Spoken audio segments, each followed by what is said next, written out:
시청자 여러분 안녕하십니까? 여러분의 건강을 한 단계 향상시켜드리는 건강플러스의 김덕기입니다. 안녕하세요. 김윤주입니다. 그리고 오늘 저희와 함께해 주실 예스병원의 도현우 원장님, 건강 패널 유대산 씨 소개합니다. 안녕하세요. 안녕하십니까. 네. 안녕하십니까. 사실 저는 오늘 이 주제와 어울리는지는 모르겠는데 네. 예.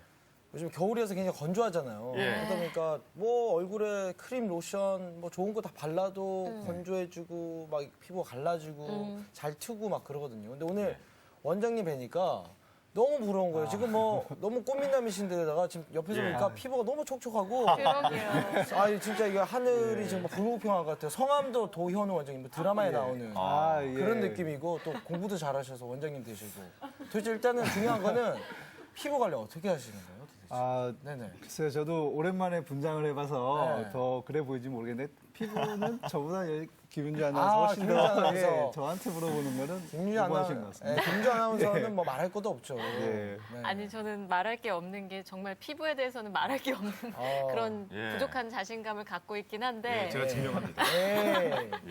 원래 피부 안 좋은 사람들이 피부에 더 신경을 쓰거든요. 그래서 네. 제가 피부 관리 비법은 좀 아는데 예. 일단은 세수를 잘해야 됩니다. 세수. 세수에 신경 쓰세요. 예, 그리고요. 예, 세수를 할 때 중요한 게 이제 겨울이니까 또 따뜻한 물에 하기 쉬운데 미온수, 미지근한 물에 하셔야 되고요. 네.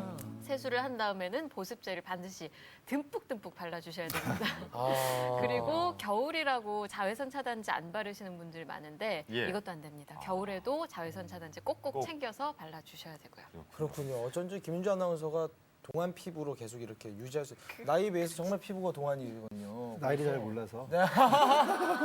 어쨌든 중요한 거 잘 씻어야겠네요. 예. 잘 씻어야죠. 네. 근데 제가 여러 가지 지금 뭐 김윤주 아나운서의 이 피부 관리법에 대해서 이야기를 들어봤는데 사실 네. 가장 좋은 게 피부 관리실 다니면은 제일 좋더라고요. 뭐 돈 쓰면 안 좋은 게 어디 있겠습니까? 예, 알겠습니다. 자, 주제에 오늘의 들어가죠. 주제에 또 들어가 봐야 되겠죠. 오늘의 예. 주제는요, 다름이 아니라 이 어깨 통증 때문에 많이 힘들어하시는 분들과 또 무릎에 아이고 이 겨울철만 되면 아이고 무릎이야라고 말씀하시는 분들 참 많이 계신데 네. 그럼 오늘 집중해 주시기 바랍니다. 자, 그럼 원장님 네, 이제 본격적으로 들어가겠는데 그래요. 이쯤 되면 아이고 무릎이야라고 네. 많이 고통을 호소하시는 분들이 참 많이 맞습니다. 계세요. 네. 그 중에서 가장 대표적인 질환이 바로 퇴행성 네, 관절염이잖아요. 퇴행성입니다. 이 퇴행성 관절염 정확하게 어떤 질환일까요? 예, 말에 다 담겨져 있습니다. 퇴행성이라는 말은 예. 뭐 인정하기 싫으시겠지만 나이 들었다는 얘기입니다. 아. 무릎에 나이가 들어서 통증이 생기는 거를 총체적으로 말씀드리는 게 퇴행성 관절염입니다. 예.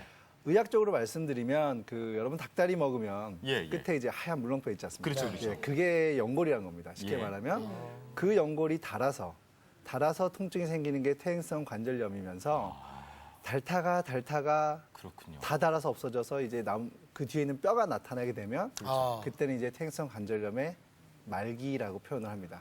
그래서 그 연골의 소모가 다 돼서 나타나는 증상들이 퇴행성 관절염이라고 생각하시면 됩니다. 그 연골이 왜 이렇게 달까요?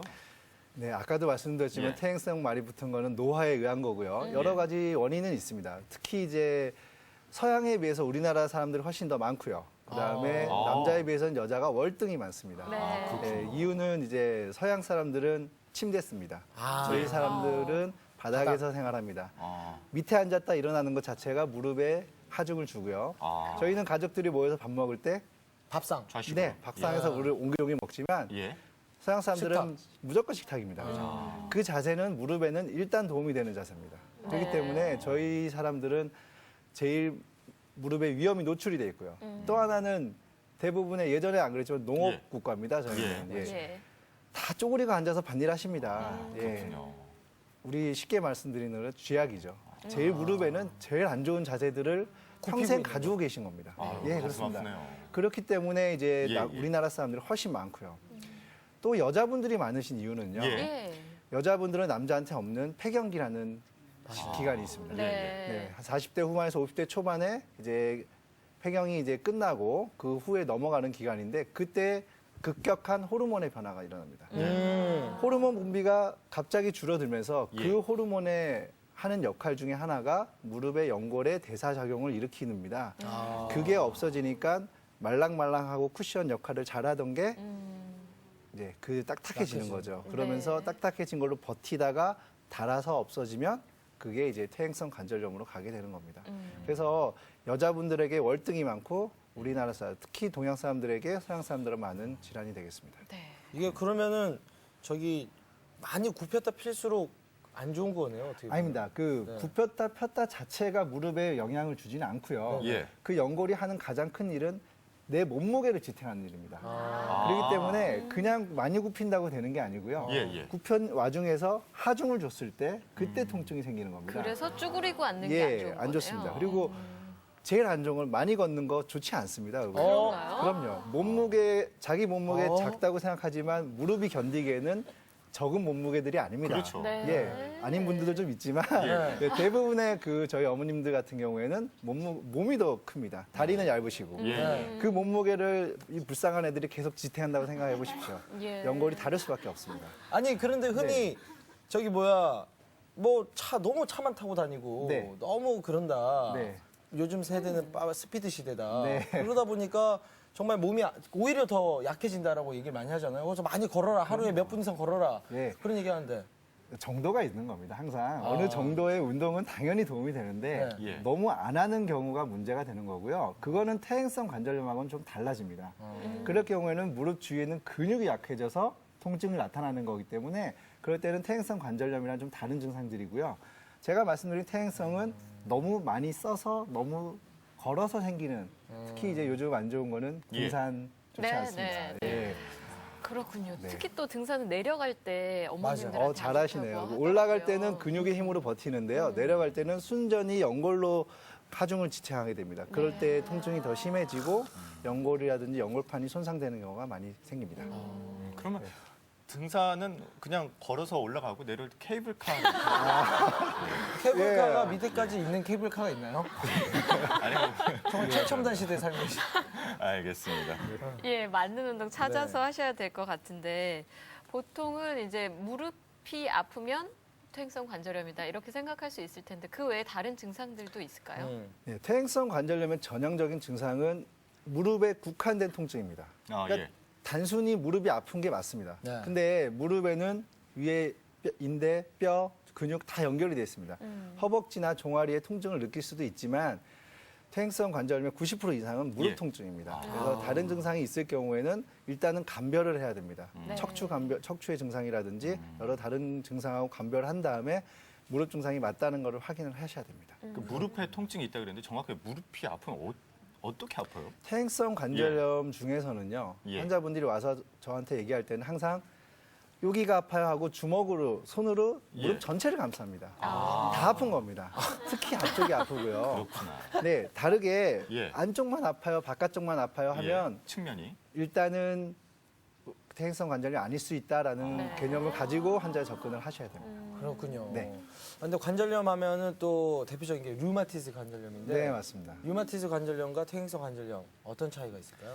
류마티스란 말은 일단 영어 아닙니까? 네. 예. 우리나라의 많은 증상보다는 외국에도 상당히 많은 증상입니다. 그리고 퇴행성이란 거는 아, 그렇군요. 예, 그냥 관절염 중에 퇴행성이라는 말이 붙은 거고 류마티스 증상은 쉽게 말하면 노화에 의한 증상이 아니라 면역 질환입니다. 네. 몸에 있는 면역 체계에 이상이 생겨서 생긴 증상이기 때문에 어. 무릎에 나타나는 경우도 있지만 손가락 마디마디, 네. 그다음에 예. 척추, 어. 뭐 어깨 관절 예. 너무 많은 관절에 동시에 나타나는 경우가 많습니다. 다 달라붙네요. 네, 그리고 더 중요한 거는 나이가 중요합니다. 퇴행성 관절염은 어느 정도 나이가 드셔야지. 그리고 여자분들 같은 폐경기 이후에 나타나는 경우가 많은데 류마티스는 심지어는 소아에서도 나타날 수 있을 정도로 아이한테도. 네, 소아 류마티스 관절염이 따로 있습니다. 진단명이 따로 있기 때문에 소아에도 나타날 수 있습니다. 아니 조그만 아기가 아이고 허리야, 아이고 무릎이야. 네, 그렇게 말은 안 하겠죠. 허리 아파 그러겠죠. 야, 근데 진짜 그 너무 끔찍하네요. 네, 그래서 흔한 네. 병은 아니지만 소아에도 있을 정도로 류마티스는 전 연령대에 나타날 수 있다는 거를 상기하셔야 됩니다. 그럼 루마티스도 이 무릎이 아플 때는 딱 이렇게 짚을까요? 네, 그냥 아침 저녁으로 아프다고 또 증상은 비슷합니다. 하지만 이제 엑스레이 소견이나 여러 가지 피 검사에서 확연한 차이를 드러나게 됩니다.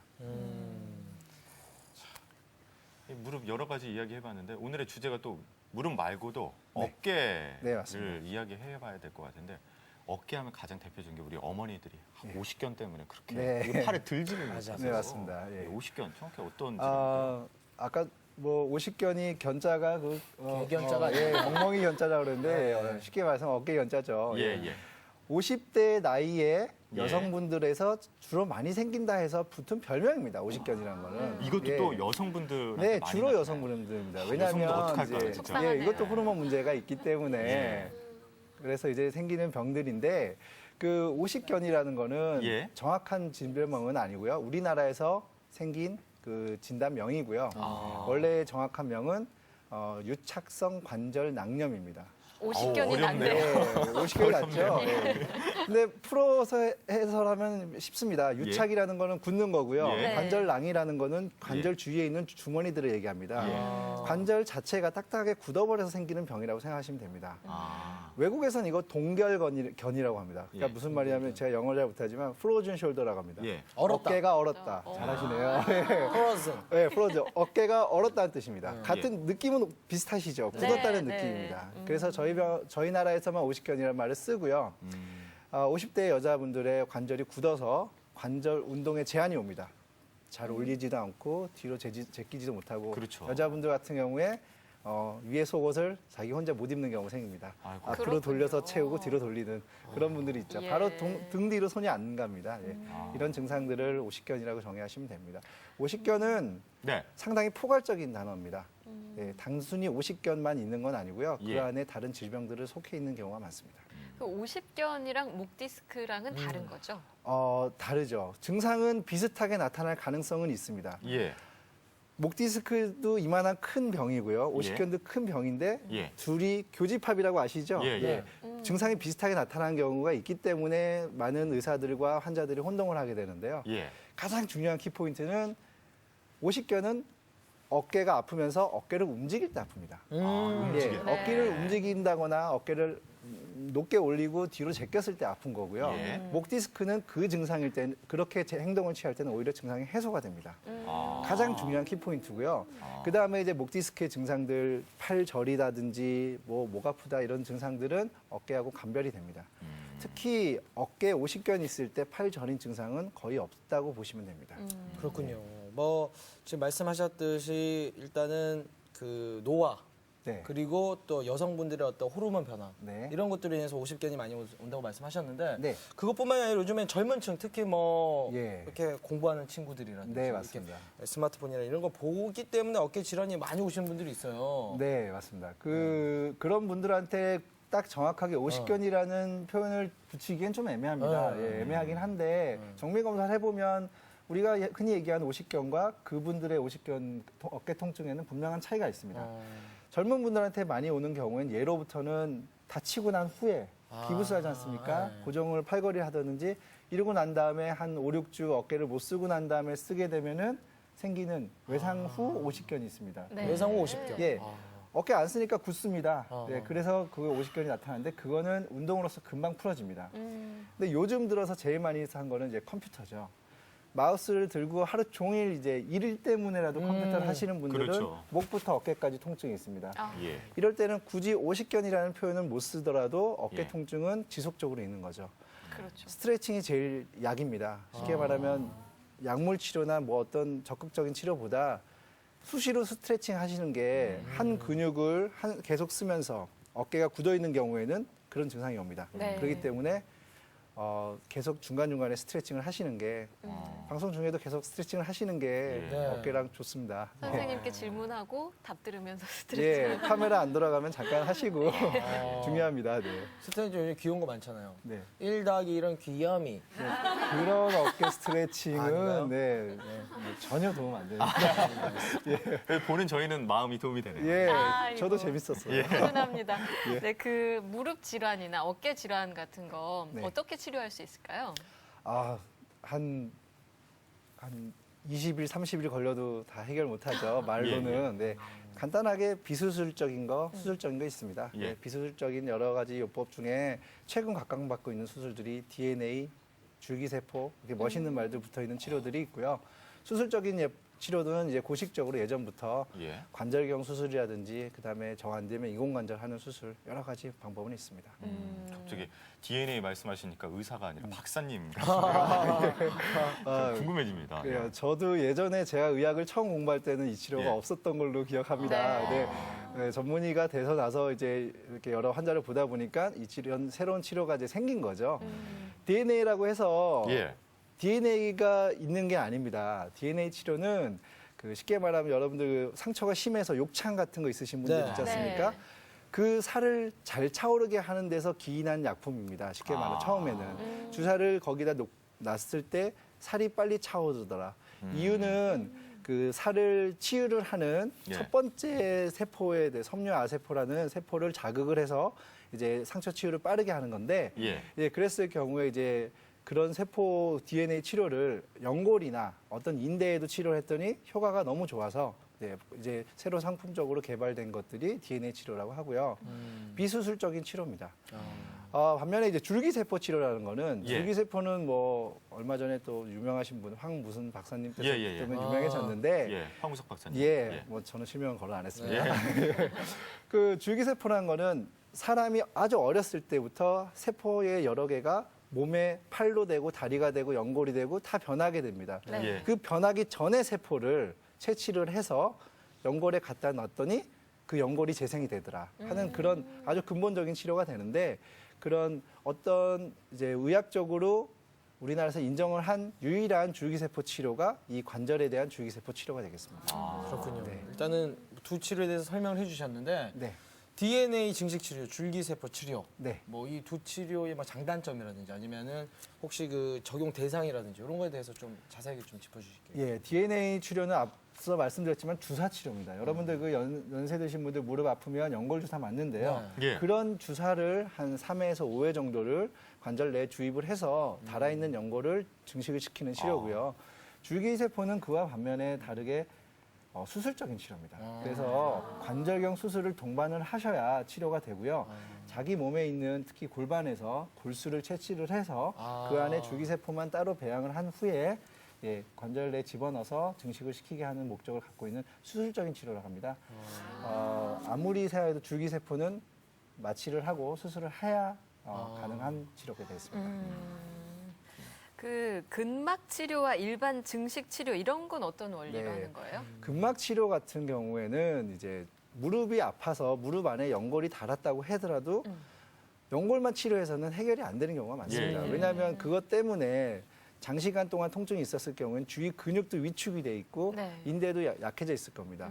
그러면은 그런 근육을 좀 증식을 해서 그런 도움을 줄 수 있는 치료를 병행을 해야 나중에 이제 연골을 치료를 했을 때도 동시에 같이 호전이 되는 경우가 있는데요. 연골판이라든지 연골이 안 좋아서 치료를 했다 하더라도 예. 관절 통증은 좀 사라져도 근육이 약하기 때문에 통증이 계속 지속이 되는 경우가 있습니다. 근육을 자극을 좀 합니다. 자극을 해서 그 근육을 쉽게 말하면 깨워준다고 하시면 됩니다. 네. 그래서 근육의 양이나 어떤 그 근육의 그 장력을 좀 회복을 시켜서 통증을 좋아지게 하는 그런 치료라고 생각하시면 아, 됩니다. 저도 좀 이렇게 가슴 근육이 이렇게 깨어나야 되는데 네, 너무 운동하셔야 잠들어 있어요. 됩니다. 예. 운동하십시오. 알겠습니다. 자, 그러면은 이 수술법에 대해서 알아봤는데 그럼 네. 이 사례도 있을 것 같아요. 네, 예. 좀 준비한 화면을 잠깐 예, 보면서 말씀드리겠습니다. 45세 남자 환자고요. 이분은 젊었을 적에 우리나라에서 자기 말로는 유명하다 합니다. 예. 청소년 축구 대표를 했던 분이고요. 오, 예. 그 오른쪽 무릎이 아파서 오셨는데 저 왼쪽에 보시면 관절경 사진입니다. 네. 관절경 사진 중에서 그 연골이 닿아서 중간에 폭 파인 부분이 보일 겁니다. 네. 저런 예, 예, 부분에 예. 그 골반에서 이제 줄기세포를 채취를 해서 시술을 하고 난 다음에 한 1년 후에 촬영한 네. 사진입니다. 저 같은 관절경 사진에서 그 없던 부분에 연골이 덮인 거를 볼 수 있습니다. 예, 당연히 통증은 많이 좋아지셨고 현재는 축구 많이 하고 계십니다. 예. 예. 그렇군요. 그러면 이 지금 무릎에 대한 네. 환자 사례였잖아요. 네. 어깨도 혹시 볼 수 있을까요? 예. 어깨는 제가 예. 줄기세포에 대한 치료는 어깨는 연골이 예. 아까 말씀드렸지만 퇴행성 관절염이나 외상에 의한 연골 박리가 별로 없기 때문에 예. 상대적으로 어깨는 무릎보다는 적게 예. 치료를 하는 경우가 되겠습니다. 제가 DNA 주사를 네. 하는 예. 사례를 말씀드릴게요. 엑스레이를 보시면 저 왼쪽에 있는 게 일반 방사선 엑스레이입니다. 안쪽에 있는 뼈가 거의 닿아서 연골이 많이 없어지신 분이고요. 오른쪽에 있는 사진은 그 연골이 없는 거를 MRI로 확인을 한 분입니다. 외부에서 인공관절을 하셔야 된다는 소리를 듣고 오신 분인데요. 이분이 버스 운전자시라서 계속 자기는 왼쪽 발 계속 써야 된다. 네. 그래서 클러치를 밟으셔야 된다고 계속 하셔가지고요. 예, 여자분인데 버스를 운전하십니다. 그래서 그러면 쉬지를 못하기 때문에 DNA 네. 주사 치료를 한다고 했습니다. DNA를 3회 주사를 치료를 하고 난 후에는요. 예, 뭐 예. 제가 MRI를 더 그 추후 팔로우는 안 해봤지만 예. 통증은 거의 못 느끼고 계십니다. 지금 한 8개월쯤 되셨는데 예, 아. 통증은 전혀 못 느끼고 계시고요. 뭐 일 잘하고 계시고 아. 가끔 오셔서 약을 타가고 그리고 주위 분들도 많이 데리고 오시는 그런 네. 열혈 팬이 되겠습니다. 네. 그렇군요. 아마 일단은 오토로 바꾸셨을 거예요. 네, 일단은 좀 DNA 증식 치료 회복 환자 사례까지 봤는데요. 그러면은 이제 근막 치료 및 일반 증식 치료를 통해서 회복한 환자 사례도 좀 말씀해 주시죠. 예, 자 62세 여자 환자분이고요. 충돌 증후군이라고 하는 증상을 가지고 있습니다. 어깨 충돌 증후군. 충돌 증후군은요. 아. 뼈와 인대와 부딪혀서 아. 그 염증이 생기는 그런 질환을 말합니다. 예. 어깨 인대 파열로 가기 전 단계라고 생각하시면 되는데요. 음. 그 치료 증상을 가지고 계신 분이 똑같이 수술을 권유를 받고 이제 쉽게 말하면 닥터 쇼핑이죠. 예. 네, 여러 의사 만나보겠다고 해서 오신 분입니다. DNA 주사를 권했고요. DNA 치료만으로는 인대가 어느 정도 다른 인대가 증식이 다 되진 않습니다. 어느 정도 되고요. 그 다음에 근육 치료를 같이 했습니다. 근육 증식 치료라면 어깨 주위에 있는 근육을 자극을 시켜서 근육의 힘을 강화시키는 치료인데요. 하시고 저분도 이제 어깨 통증 없이 밤에 아, 잘 주무시는 다행입니다. 그런 환자가 되겠습니다.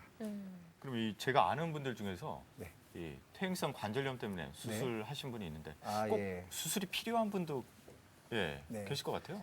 책에 있는 걸 간략하게 잠깐 말씀드리면 교과서에 뭐라고 써 있냐면 관절염 말기에 네. 통증이 심하면 인공관절 수술을 하라라고 써 있습니다. 하라. 말씀드렸지만 연골이 다른 정도에 따라서 1기부터 4기까지 나눠집니다. 예, 예. 4기라는 거는 연골이 이제 없다는 얘기고 뼈로 인해서 뼈로 버티고 사시는 거라는 건데 아이고. 네. 그럴 때 통증이 너무 심해서 못 걸으시거나 아니면 다리의 변형이 심해서 안짱다리가 심해지시거나 그럴 경우는 당연히 수술을 권하시는 건 맞습니다. 엑스레이나 정밀 검사에서 예. 연골이 하나도 없더라도 예. 잘 걸어 다니신 분이 있으십니다. 아, 예, 네, 예. 잘 걸어 다니세요. 그런 예. 분들을 수술하자고 하는 거는 의사로서 좀 오버한다고 좀 생각하시면 됩니다. 안 아프면 인공관절은 절대 안 하시는 거 아닙니다. 네. 그 관절경 치료라는 것도 있다는데 네, 이건 뭔가요? 맞습니다.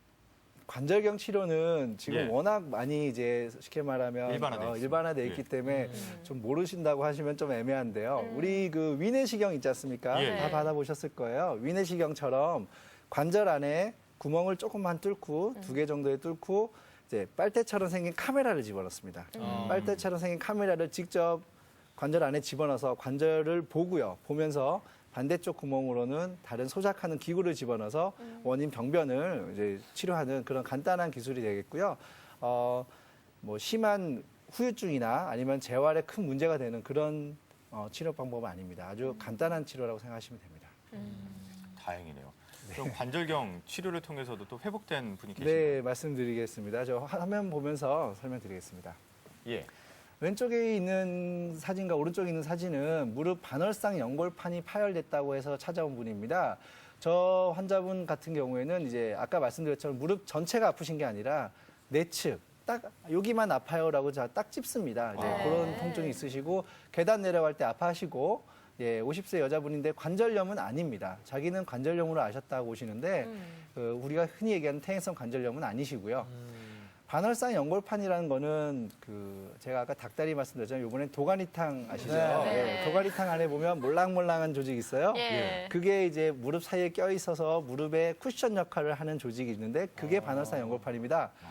그게 찢어지신 겁니다. 그래서 이제 다음 사진은 수술해서 저분 같은 경우에는 DNA 치료나 이런 거로는 불가능합니다. 왜냐하면 기계적인 파열이 있기 때문에 관절경 예. 수술을 하게 되고요. 왼쪽에 보시는 사진은 관절경 소견으로 저 안에 가운데 있는 그 화성 테두리 같은 게 찢어져 있는 게 보이시죠? 아, 네. 저 찢어져 있는 상태고 수술하고 난 다음에 매끈하게 만들어 놓은 사진입니다. 수술하고 난 2, 3일 있다부터 그냥 정상적 보행이 가능하고요. 네, 한두 달 있으면 뛰시는 것도 가능합니다. 예. 다행이네요. 네. 네, 오늘 어깨 질환 그리고 무릎 질환에 대해서 도움 말씀 주신 예스병원의 도현우 원장님, 함께해 주신 유대산 씨 고맙습니다. 고맙습니다. 감사합니다. 감사합니다. 자, 나이 들면 뭐 여기저기 아픈 건 너무나도 당연하게 생각할 수도 있습니다. 네. 그런데 이게 방치하면 또 큰 문제가 될 것 같아요. 그리고 더군다나 오늘 이 무릎과 어깨에 대해서 이야기 나눠봤는데 가장 큰 거는 우리 여성분들이 피해자인 것 같아요. 그러니까요. 예. 남성분들 이거 보셨다면 빨리 우리 여성분들과 함께 병원에 가보시면 좋을 것 같아요. 잘 챙겨주셔야 될 것 같고요. 그리고 여성분들 스스로도 얼마나 잘 관리하고 쓰느냐에 아, 따라서 그럼요. 나이보다 훨씬 또 젊게 사실 수도 있으니까요. 평소에 건강하게 생활 습관 잘 지키시기 바랍니다. 저희는 다음 이 시간에 찾아뵙겠습니다. 고맙습니다.